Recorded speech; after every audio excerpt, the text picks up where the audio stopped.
Home and product, home पर home दिख रहा है और प्रोडक्ट पर प्रोडक्ट दिख रहा है। This is what I have created right now in the home and product. हमने प्रोडक्ट में पूरा कोड कर दिया है। नाउ अब मुझे बताओ कि यहाँ बेसिकली क्या हो रहा है, जरा देख के समझो। अभी मैं अगर होम पर हूँ,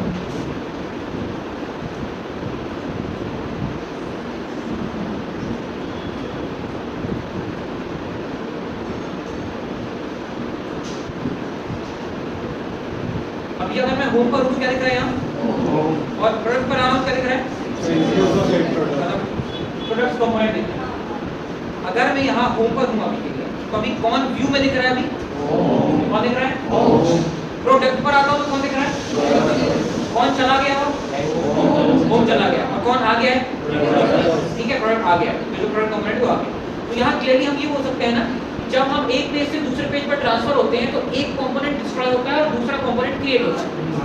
समझ आया, समझ आ रहा है ना। तो जो व्यू में दिख रहा है ये अब एक्चुअली क्रिएट हो चुका है, और जो चला गया है वो डिस्ट्रॉय हो चुका है। इसी क्रिएशन और डिस्ट्रक्शन को हम बोलते हैं माउंटिंग एंड अनमाउंटिंग। क्या होते हैं, क्रिएट और डिलीट ही होता है वो, पर टेक्निकल टर्म उसकी यूज होती है माउंटिंग एंड अनमाउंटिंग। मैं होम पर हूँ तो अभी कौन माउंट हो गया, होम माउंट हो गया। प्रोडक्ट पर गया तो कौन माउंट हो गया, और कौन अनमाउंट हुआ, समझ आया ना। ये ऐसे नहीं, तो जो व्यू में दिख रहा है वो माउंट होता है, और जो व्यू से जा रहा है वो अनमाउंट होता है। समझ आया। अब रिएक्ट बोलता है कि भाई मैं जो है ना इन चीजों पर बहुत बड़ी नजर रखता हूँ, कौन माउंट हो रहा है, कौन अनमाउंट हो रहा है। हम पढ़ रहे हैं लाइफ साइकिल ऑफ कंपोनेंट, मतलब कंपोनेंट की लाइफ साइकिल। किसी भी चीज की अगर लाइफ साइकिल है तो क्या होता है, कोई भी चीज क्रिएट होती है, अपडेट होती है और डिस्ट्रॉय हो जाती है। जैसे ह्यूमन है तो ह्यूमन बर्थ लेगा, ठीक है, पूरी लाइफ साइकिल कंप्लीट करेगा, दैट इज अपडेट होगा और अंततः डिस्ट्रॉय हो जाएगा, मर जाएगा। तो अल्टीमेटली किसी भी लाइफ साइकिल में 3 फेजेस होते हैं, क्रिएशन, अपडेशन एंड डिस्ट्रक्शन। तो क्रिएशन मतलब कंपोनेंट का आना, ठीक है, डिस्ट्रक्शन मतलब कंपोनेंट का जाना। और अगर मैं क्लिक कर रहा हूँ तो कंपोनेंट में कुछ अपडेट्स हो गए, जैसे यहाँ क्लिक करा तो ये अपडेट हो गया, पर एक्चुअली अपडेट नहीं कहलाएंगे। अपडेट जब तक नहीं कहलाएंगे जब तक वो स्टेट में अपडेट ना कर दे, यूज स्टेट में अपडेट ना कर दे, व्यू में अपडेट ना कर दे, तो वो अपडेट नहीं कहलाएगा, ठीक है। कुल मिलाकर यहाँ हम होम पर आए हैं तो होम हमारा क्रिएट हुआ है। तो ये 3 चीजें होती हैं, क्रिएट होना, अपडेट होना और डिस्ट्रॉय। अब रिएक्ट बोलता है कि ये 3 फेजेस में मैं कुछ फंक्शन रन करता हूँ अपने हिसाब से, मैं ही रन करता हूँ। अगर तुम्हें उस फंक्शन में कुछ काम करवाना है तो आप खुद लिख दो, और इन्हीं चीजों का इम्प्लीमेंटेशन यूज इफेक्ट होता है। कौन होता है, जैसे देखो मैं यहाँ प्रोडक्ट पर आ रहा हूँ, किस पर आ रहा हूँ, इस प्रोडक्ट पर आकर मैं लिख रहा हूँ यूज इफेक्ट, ठीक है। यूज इफेक्ट के अंदर कॉलबैक फंक्शन रखता है, कॉलबैक के बाद यहाँ आता है कर बैक, ठीक है, इसको हम बाद में समझेंगे। बट ये हमारा ताजा कोड है। इस कोड के अंदर मैं लिखता हूँ लेट्स से console.log product.jsx, ठीक है। तो अभी कहाँ है हम, आगे अपने आप कैसे हमने रन किया, हमने रन नहीं किया। क्या यूजर को हमने कहीं कॉल किया या नहीं किया। किसने कॉल किया, जिसने दिया है उसने कॉल किया। किसने दिया है, कॉल कर रहा है। क्या होता है कि ये जो कोड है ना, यूज इफेक्ट के अंदर जो कॉलबैक फंक्शन है, ये जब चलता है जब कंपोनेंट क्रिएट होता है, खुद चल जाता है, हमें कुछ नहीं करना, समझ आया। तो जब भी कोई कंपोनेंट क्रिएट होता है तो अपने आप कौन चल जाता है, यूज इफेक्ट चल जाता है, कौन चल जाता है, समझ आया। अब इसी कॉलबैक फंक्शन के अंदर एक और कॉलबैक फंक्शन होता है जो रिटर्न होता है, देखने में अजीब लगेगा पर ऐसे ये जब चलता है जब डिस्ट्रॉय होता है। रिटर्न मतलब क्या होता है, जाते हुए,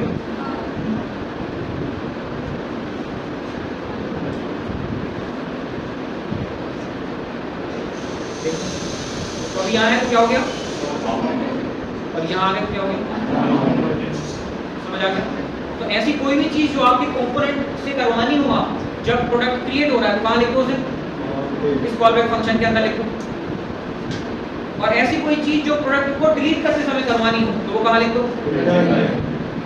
जैसे अगर आप लोगों ने नेट बैंकिंग की वेबसाइट देखी होगी, जब आप एक पेज से जाते हैं या कोई ऑफिशियल वेबसाइट हो गई या आरटीबी की वेबसाइट हो गई जाते होंगे ना, तो वहां से जब पेज को हटा के होगी लिखा रहता है ऊपर अलर्ट में are you sure you want to leave this page, है ना। तो अब कंपोनेंट छोड़ते वक्त वो चीज करता है तो वो कौन सा पार्ट हो गया, अनबाउंड वाला पार्ट। मतलब मैं भी यहाँ लिख सकता हूँ अलर्ट के अंदर do you want to this page,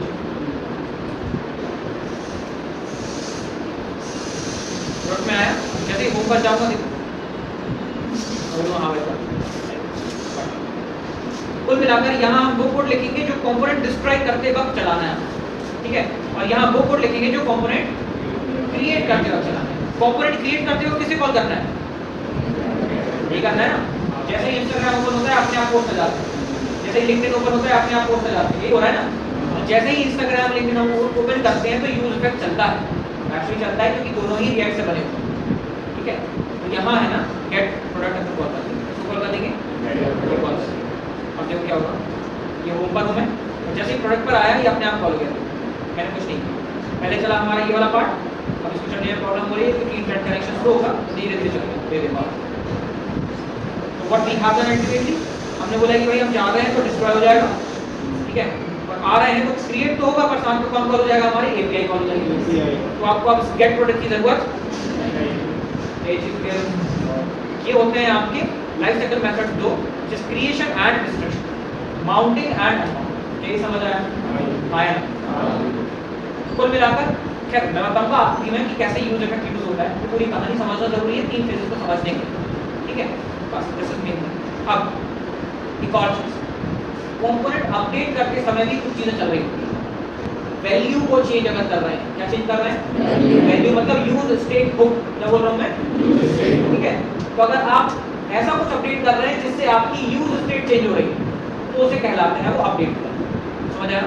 अगर यूज स्टेट चेंज नहीं हो रही तो अपडेट नहीं कहलाएगा। मतलब क्या अभी कोई यूज स्टेट चेंज हो रहा है, बस लॉग हो रहा है मैसेज, तो ये अपडेट नहीं कहलाएगा। अपडेट जब कहलाएगा जब इस डेटा को मैं यूज स्टेट में सेव कर दूं, ठीक है। मान लो मैं यहाँ यूज स्टेट होगा, ठीक है, यहाँ लेट्स से अभी ये सेक्शन बना रहा हूँ, क्या बना रहा हूँ? स्टार्टिंग वैल्यू फॉल्स रखनी, क्या रखनी? यहाँ एक बटन बना रहा हूँ,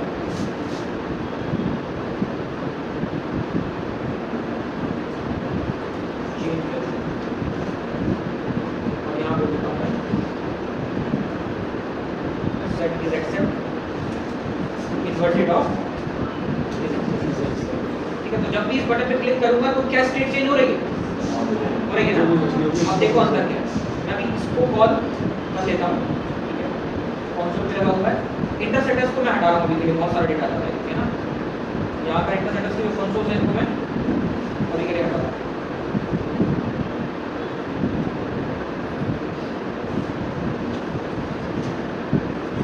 तो बस इतना डेटा आएगा, ठीक है। अब देखना क्या होगा, तो जब ये डेटा आ रहा है तब कुछ और हो रहा है कि नहीं हो रहा है।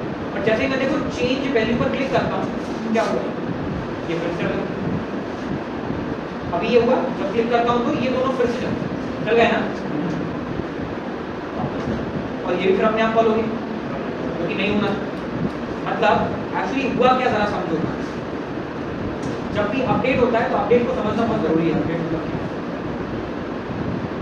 क्या, आपका कंपोनेंट, ठीक है। जब भी कोई स्टेट चेंज होती है, क्या होता है? जब भी कोई स्टेट, जब भी कोई चेंज होती है, जब भी कोई वैल्यू अपडेट होती है, तो एक्चुअल में आपका पूरा कंपोनेंट री-रेंडर होता है। क्या होता है? री-रेंडर बोल रहा हूँ, रिफ्रेश नहीं बोल रहा, ठीक है। री-रेंडर मतलब जो डॉम का ट्री है ना वो पूरा अपडेट होता है।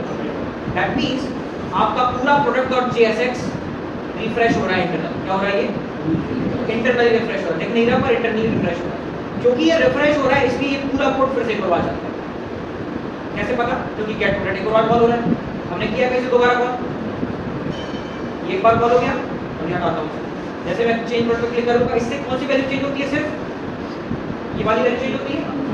जैसे मैं इस पर क्लिक करूँगा देखो वो वैल्यू चेंज हो गई होगी, तो ऑब्वियसली हमने लिखा है, और उसके साथ क्या कॉल हो गया?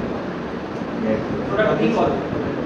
दैट मींस अभी एक्चुअल में क्या हुआ, आपका पूरा का पूरा जो कंपोनेंट है वो रिफ्रेश हो रहा है। क्या ऐसा होना चाहिए? आपने चेंज करी है सिर्फ एक लाइन, उसके कारण क्या 50 लाइन चेंज होनी चाहिए? जो हमने रिकॉन्सिलिएशन टेबल पर बात करी थी, ठीक है, कि जो चेंज होना चाहिए बस वही चेंज होना चाहिए, इसके अलावा दूसरी कोई चीज चेंज नहीं होना चाहिए। पर बाय डिफॉल्ट जब आपकी स्टेट चेंज होती है, क्या होता है? जब आपकी मान लो इस कंपोनेंट में 50 स्टेट है, कितनी स्टेट है? 50 यूज इफेक्ट डाल के रखें, यूज स्टेट डाल के रखें। इन 50 में से अगर कोई एक भी यूज स्टेट चेंज होगा ना तो ये 50 पूरी रिफ्रेश हो जाएगी, तो पूरा कंपोनेंट रिफ्रेश हो जाएगा। कैसा होना चाहिए? हमें चाहिए कि हम डिसाइड करेंगे कि कंपोनेंट कब री-रेंडर, अगर हम नहीं चाहते री रेंडर होना तो नहीं होना चाहिए फिर। समझ आया? अच्छा, अब दिक्कत ये तो ठीक है, समझ आया क्या है, पर जब भी मैं चेंज वैल्यू पर क्लिक करता हूँ ये अनमाउंट और माउंट दोबारा क्यों चलता है? कि यार तुम समझो क्या हो रहा है, री रेंडर हो रहा है। री रेंडर को हम दूसरी भाषा में अपडेट बोल सकते हैं क्या? अपडेट को हम बोल सकते हैं कि it is the combination of delete and create. ये हो रहा है ना अपडेट, मतलब क्या? पुरानी वैल्यू हटना, नई वैल्यू आना। अनमाउंट हो गया, माउंट तो हो रहा है, वही तो हो रहा है, उल्टा भी नहीं हो रहा। देखो पहले क्या हो रहा है, फिर क्या हो रहा है, मतलब पुराना डेटा हटा और नया डेटा आ गया, रिफ्रेश हुआ, बाउंड्री अपडेट, ये हो रहा है ना। तो कुल मिलाकर ये क्या हो रहा है, ये अनमाउंट होके माउंट हो रहा है, दैट मींस अपडेट हो रहा है, पूरा पूरा कंपोनेंट अपडेट हो रहा है। तो एक लाइन बोल रहा हूँ, जरा समझना, स्टेट के चेंज होने से आपका पूरा कंपोनेंट रिफ्रेश होता है, जिसके कारण उसमें जो भी लिखा है वो दोबारा चलता है। समझ आया? बस स्टेट प्रिजर्व रह जाती है, मतलब पहले की जो स्टेट थी वो प्रिजर्व रहेगी।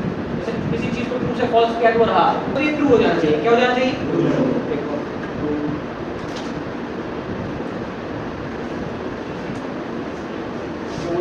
ठीक है, जब इस पर क्लिक करूंगा तो रिफ्रेश हो जाएगा पूरा एप्लीकेशन, मतलब सॉरी पूरा कंपोनेंट।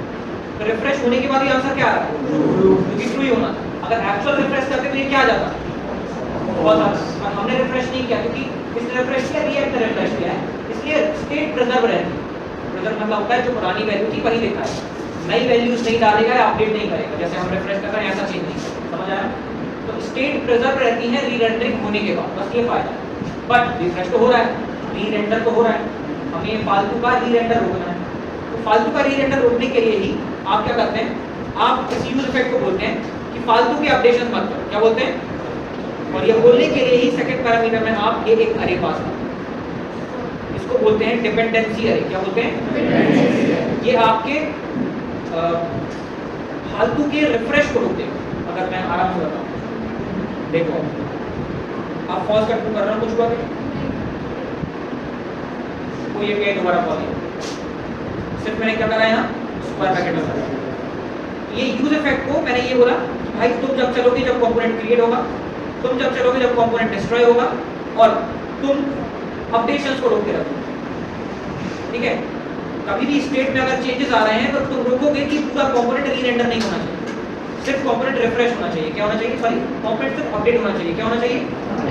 मतलब अगर मैं यहाँ नीचे लिखते रहूँ H1 टैग में इस एक्सेप्ट की वैल्यू अगर ट्रू है तो यहाँ आ जाए हेलो, अदरवाइज हो जाए नॉट। तो अभी क्या लिखेगा यहाँ, अभी क्या लिख रहा है? नॉट है। क्लिक कर देंगे तो क्या हुआ? तो क्योंकि हमने ये स्क्वायर ब्रैकेट लगाया तो ये सिर्फ इस H1 टैग को ही चेंज करता, ना कि पूरे कंपोनेंट को रीरेंडर करता। बट ये जब नहीं लगा तो यहाँ हेलो का नॉट हेलो का हेलो तो हो रहा है, पर ये पूरे कंपोनेंट को भी रीरेंडर कर रहा है। ठीक है, समझ आया? ये स्क्वायर ब्रैकेट एक डिपेंडेंसी अरे है जिसका काम है आपके कंपोनेंट को पूरा रीरेंडर नहीं होगा, जहां जो चीज चेंज हो रही है सिर्फ उतना ही रिफ्रेश होगा, इसके अलावा कोई दूसरी लाइन जो है वो रीरेंडर नहीं होगी। लॉन्ग ट्री जैसा का वैसा रहा आएगा, जिन टैग्स में चेंजेस हुए हैं, जिन जगह पर चेंजेस हुए हैं, बस वही अकेले चेंज होंगे। That's it. समझ आया? ये हमारा है डिपेंडेंसी है। क्या है हमारा? समझ आया अपडेशन के क्या काम? अब तुम बोल रहे हो भैया देखो मुझे तो चाहिए, मैं अपडेट करना चाहता हूँ। जैसे अभी मैं इसकी वैल्यू को भी सेव करता हूँ, क्या करना, एक और यूज स्टेट बनाता हूँ, use state snippet, starting value will be null, और आगे चल के यहाँ बोल रहा हूँ सेट प्रोडक्ट डाल दिया मैंने, रेस्पॉन्स हो गया है। ठीक है, कंसोल डाल दिया और कोई दूसरी कंसोल जो है समझ आ रही है, कोई कंसोल चाहिए। ठीक है, और जो डेटा है मैं बोल रहा हूँ कि डेटा हमें यहाँ कहीं हटा दें, इस गेट प्रोडक्ट बटन की भी जरूरत नहीं है, तो उसको भी हटा देते हैं। और यहाँ डेटा दिखाने के लिए मैं देता हूँ products dot map product I, और मुझे सिर्फ दिखाओ प्रोडक्ट डॉट, क्या दिखाओ सिर्फ वैसे ये भी एल आई टेक दिखाओ।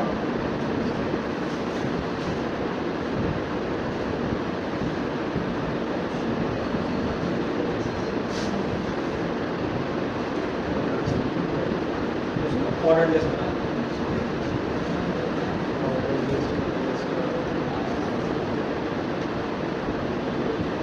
इसको पास कर देते हैं।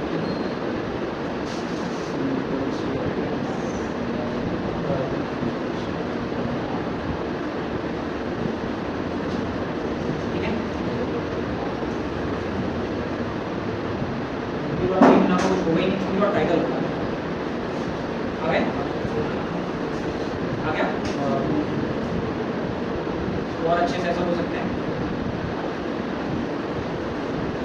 प्रोडक्ट अगर है तो ऐसा दिखाओ, और प्रोडक्ट नहीं है तो पहले देखना क्या दिख रहा है ना? इस तरीके से लोडिंग लगा दी। दैट मीन्स ये प्रोडक्ट आ गए, पूरे प्रोडक्ट हमें बने बनाए दिख रहे हैं। और एक्चुअली क्यों दिख रहे हैं? क्योंकि हमने यहाँ बोला है कि जैसे ही प्रोडक्ट आए कहाँ से करो और यहाँ निकालो। अब देखो क्या होगा, अगर ये स्क्वायर ब्रैकेट नहीं लगा तो क्या होगा, जरा समझो। प्रोडक्ट आया, प्रोडक्ट आने के कारण ये फंक्शन चला, इस फंक्शन के चलने के कारण सेट प्रोडक्ट चला, तो क्या स्टेट चेंज हुई? स्टेट चेंज होने के कारण रीरेंडर हुआ, रीरेंडर होने के कारण पहले चला अनबाउंड, फिर चला बाउंड, अगर फिर से कॉल हुआ, फिर से कॉल हुआ तो ये फिर चला तो फिर ये फिर चल गया, ये फिर चला तो फिर स्टेट चेंज हुई, स्टेट चेंज होने के कारण फिर से रीरेंडर हुआ, इसके कारण कौन चल गया अनबाउंड, और फिर चला बाउंड, तो क्या हो गया? ये बाउंड हो गया। तो अगर ये नहीं होता तो क्या होगा? चल गया, और ये अंततः आपको एक एरर देगा जिसको बोलते हैं पोस्ट मैप एरर। आपकी पूरी रैम हैंग हो जाएगा, आपको एरर बंद हो जाएगा। ठीक है, इसीलिए हमें ये लगाना पड़ता है स्टॉप लगाने के लिए कि जब भी कोई एपीआई कॉल हो रही है, जब भी कोई डेटा कॉल हो रहा है, उसके कारण स्टेट में जब चेंजेस आएंगे तो बेफालतू का आपको कंपोनेंट रीरेंडर ना, कि अगर गलती से रीरेंडर हुआ तो आपकी एपीआई दोबारा कॉल हो, और जब तक कॉल होती रहेगी जब तक कोई इसे रोकने वाला नहीं। तो उस चीज़ से बचने के लिए क्या लगा दिया आपने? अब यहाँ मैं बोल रहा हूँ कितनी स्टेट है हमारे पास? 2 स्टेट। मैं बोल रहा हूँ ये जब कॉल हो तो कुछ ना हो, पर ये जब चेंज हो, मतलब प्रोडक्ट्स जब चेंज हो तो कुछ ना हो, पर एक्सेप्ट जब चेंज हो तब पूरा कंपोनेंट रीरेंडर हो। अब मैं चाहता हूँ मेरे यहाँ से कि कंपोनेंट रीरेंडर हो, तो मैं यहाँ स्क्वायर ब्रैकेट में इस वेरिएबल का नाम, दैट मींस अब मैं चाह रहा हूँ कि मेरी मर्जी है कि कंपोनेंट रीरेंडर हो।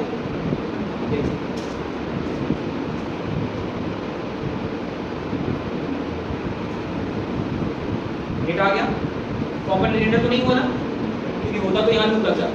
हो रहा है क्या? अब देखो जैसे चेंज वैल्यू करूंगा और ये स्टेट प्रेजेंट है, उसको कुछ नहीं चेंज, और कॉल हुआ दोबारा इसलिए कैसे पता लगा?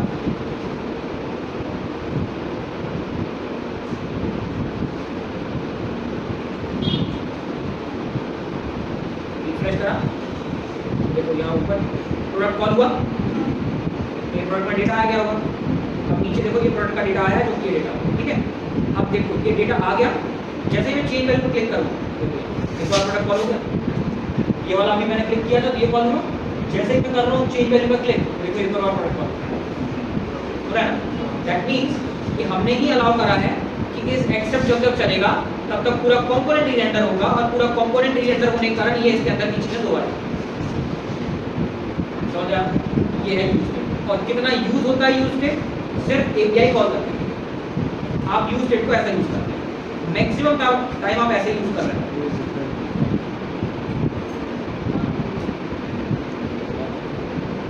बस इतना यूज करते हैं आप बोलते हैं भैया जैसे ही कंपोनेंट ओपन हो एपीआई कॉल हो जाएगा अपने आप डेटा, इसके अलावा और कुछ करने की जरूरत नहीं है। समझ आया कैसे नहीं? बस ये अकेला इसको मिमिक कर लूँ, राउटिंग वाउटिंग मत लगाना, बस इसका यूज समझ जाओ। रिफ्रेश करके देखना, कल का एप्लीकेशन चला के देखा, अगर नहीं होगा तो इसमें ही पूरे उसका कर दीजिए। चलो ट्राई करके